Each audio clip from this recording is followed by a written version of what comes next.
Hello mga bata!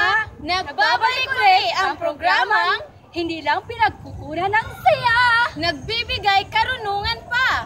Ito ang Filipinastic Astig to! Ako nga ulit ang inyong Ate Jessica. At ako naman si Ate Jayan, ang inyong tagapagbigay ng mga mahalagang impormasyon na kailangan sa eskwela. Ito muli ang Filipinastic Astig to! May problema ba kayo sa takdang aralin nyo? Huwag mag-alala dahil heto na kami, ang Team Filipinastic! Mga bata, alam nyo ba kung ano ang uri ng mga pananalita? Alam nyo ba? Hindi! Kawawa naman kayo, pero huwag mag-alala dahil eto na ako, ang inyong Ate Jessica, ang magpapaliwanag sa iba't ibang uri ng pananalita. Mga bata, ang aking ituturo ngayon ay tungkol sa mga bahagi ng pananalita.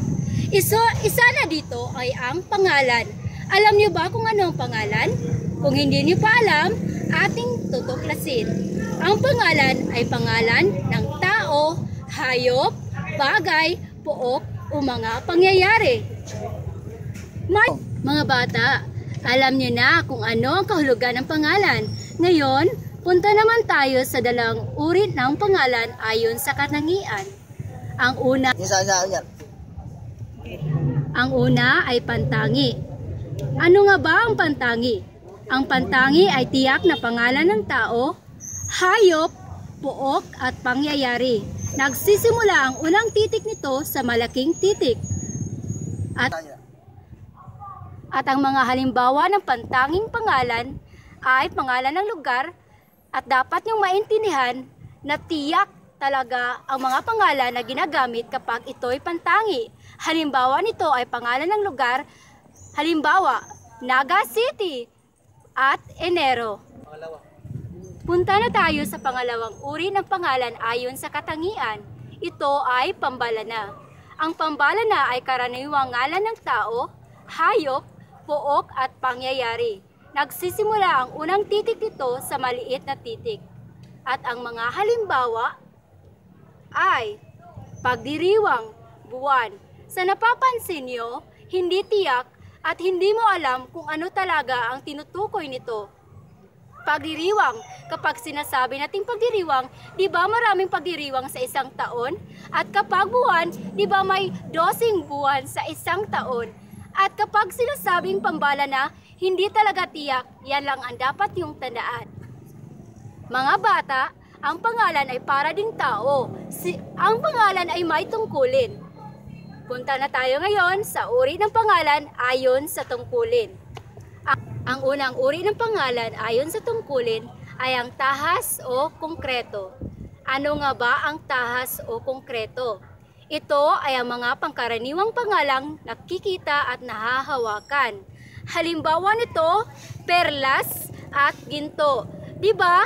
Makikita mo talaga yun dahil iyon ay konkreto. Nahihipo mo iyon at talagang nakikita sa dalawang mga mata mo. Ang pangalawang uri ng pangalan ayon sa tungkulin ay ang basal o di konkreto. Ito ay ang mga pangalang pangkaraniwang hindi nakikita o nahahawakan pero nadarama, naiisip, nagugunita o napapangarap. At ang mga halimbawa ay ang kayamanan, saya. Alam kong nakikita niyo ito, nadarama, subalit ito talaga ay ang ikatlong uri ng pangalan ayon sa tungkulin ay ang lansakan. Ano nga ba ang lansakan? Ito ay tumutukoy sa pangkat ng isang uri ng tao o bagay. Halimbawa, kaban, kahon, lahi. Sa napapansin nyo, talagang ang mga salitang iyan ay tumutukoy sa isang uri ng mga tao o bagay. Ang pangalan ay may kasarian. Una nating pupuntahan ang unang kasarian ng pangalan.